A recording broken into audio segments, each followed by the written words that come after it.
பாண்டிச்சேரியிலேருந்து விஜயா பேசுகிறேன். எங்கள் வீட்டுக்கார் 1.5 வருஷமாக உடம்பு சரியில்லாமல் படுத்த படுக்கை ஆகுறாரு. கிட்னி ப்ராப்ளம்னு சொல்லிக்கிறாங்க அவருக்கு. அதனால் யூரின் பை வச்சுனே தான் இருக்கணும்னு நினைக்கிறாங்க. பையனுக்கு 1.5 வருஷமாக நான் ஃபீஸே கட்டல. ஃபீஸ் கட்டினேன். பையன் ஸ்கூலுக்கும் உள்ளே வரவானான்னுட்டாங்க. இன்றைக்கி எக்ஸாம்ன்றதுனால அவனுக்கு 2 நாள் டைம் கேட்டு புக்கு நோட்டு எதுவுமே அவனுக்கு கொடுக்கல. பிள்ளைக்கு படிக்கிறதுக்கு ஒன்றுமே இல்லை. கடை வாங்கி பக்கத்தில் வாங்கி படிச்சுன்னு இருக்கிறான் பையன்.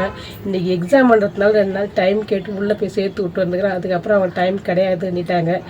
எப்படியாவது எனக்கு ஒரு உதவி பண்ணி கொடுத்தீங்கன்னா உங்களுக்கு ரொம்ப புண்ணியமாக இருக்கும். உங்களுக்கு இவர் ஐயாவுக்கு என்னாச்சு? அவர் உடம்பு சரியில்லை. 1.5 வருஷம் நல்லா தான் வண்டிக்கு போயிருந்து, நல்லா தான் இருந்தது குடும்பம்.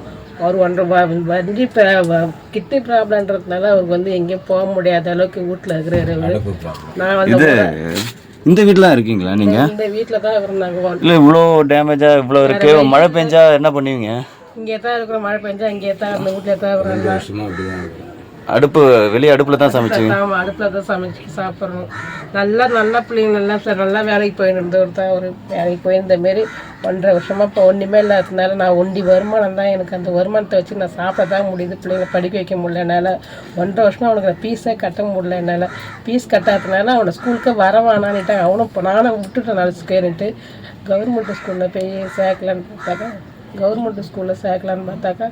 அவங்க என்ன சொல்லுங்க, கவர்மெண்ட்டு தான்மா எடுப்போம், ப்ரைவேட்டில் வந்தால் கவர்மெண்ட்டில் எடுக்க மாட்டேன் முடியாதுன்னுட்டுனால நான் என்ன பண்ணுறதுன்னு எனக்கு தெரியல.